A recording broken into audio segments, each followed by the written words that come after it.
Good afternoon అండి. ఎండలు మండుతున్నాయి. వాతావరణం హాట్గా ఉంది. ఇప్పుడు తెలంగాణ స్టేట్లో కానీ, ఇప్పుడు ఏపీలో కానీ అసలు ఇళ్ళ సెలక్షన్ ఏ రకంగా చేస్తున్నారు? ఇందిరమ్మ ఇళ్ళు కానీ, అటు ప్రతి ఇంటికి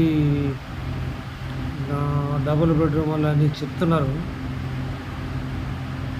గవర్నమెంట్ ఏం చేస్తుందంటే సదస్సుల ద్వారా కానీ అప్లికేషన్ తీసుకోమని చేస్తుంది,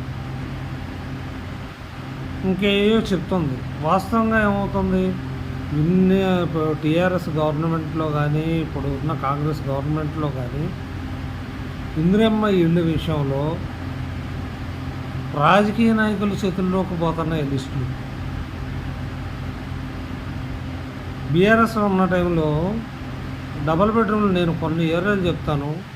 కారు 2-3 ప్లాట్లు ఉన్న వాళ్ళకి డబుల్ బెడ్రూమ్ ఇచ్చారు.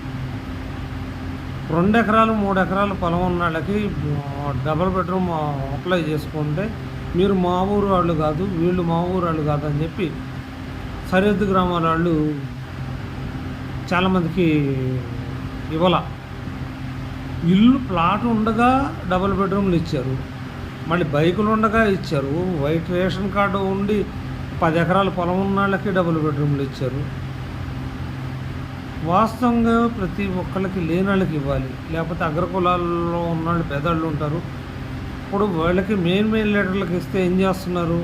వాళ్ళకి సంబంధించిన అనుకూలంగా ఎవరైతే ఉన్నారో వర్గీయులకే ఇచ్చుకుంటున్నారు. నిజంగా క్షేత్రస్థాయిలో పలానా వాళ్ళకి పొలం ఉందా లేదా, పొలం ఎంత ఉంది, పొలం 2 ఎకరాలు 3 ఎకరాలు ఉంటే వాడు ఉన్నట్టేనా? మరి నువ్వు 10 ఎకరాలు 20 ఎకరాలు ఉన్నాడు రేషన్ కార్డు ఎందుకు? కౌలు ఉన్నాళ్ళకి ఓకే, 30 ఎకరాలు 50 ఎకరాల వాళ్ళకి నువ్వు రేషన్ కార్డులు ఇచ్చావు. ఆ రోజు కేసీఆర్ టైంలో కూడా అంతే, ఇప్పుడు కాంగ్రెస్ హయాంలో కూడా అంతే. బియ్యం ఇచ్చేది మాత్రం సూపర్గా ఉన్నాయండి. రేషన్ బియ్యం మాత్రం మేము తిన్నాం కదా, బాగున్నాయి. రేవంత్ రెడ్డి గారు కరెక్ట్ అనేది కరెక్ట్ అనుకోవాలి, తప్పు అనేది తప్పు అనుకోవాలి. ఈ డబుల్ బెడ్రూమ్ విషయం మాత్రం పక్కా ఫ్రాడ్. అది నిజంగా జరిగితే పేదవాళ్ళకి చాలామంది ఉపయోగపడుతుంది. మీరు క్షేత్రస్థాయిలో పొలిటికల్కి, ఎమ్మెల్యేలకి, పొలిటికల్ నాయకులకి మీరు అప్పయ్యపద్దండి. ఉద్యోగం ఎవరైనా మంచి టీచర్స్ ద్వారా సెలక్షన్ చేయించో, లేకపోతే ఉద్యోగస్తుల ద్వారా ప్రచారం చేయించి అప్పుడు నిర్ణయాలు తీసుకోవాలి.